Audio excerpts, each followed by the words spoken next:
Hello guys, welcome back to my channel, NexTutorial, and in today's video I'm going to walk you through the steps on how to reset your Galaxy Tab A7 Lite. The steps are very easy. Make sure you follow the steps, you won't have any issues.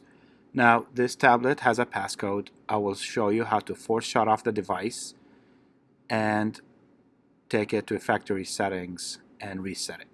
Now first thing you want to do, you want to press and hold the power and the volume down key at the same time until you force shut off the device.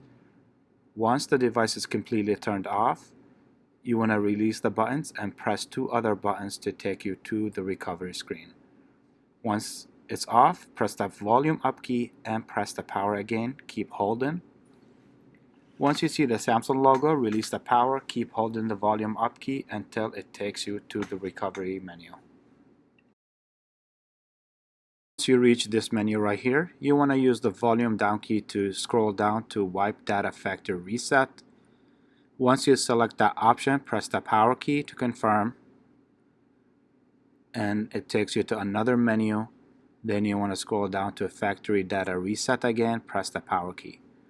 Once it's done formatting data, you want to do one more thing. Scroll down to wipe cache partition. Scroll to the yes option. Once it's done, you want to highlight reboot system now, then press the power key again.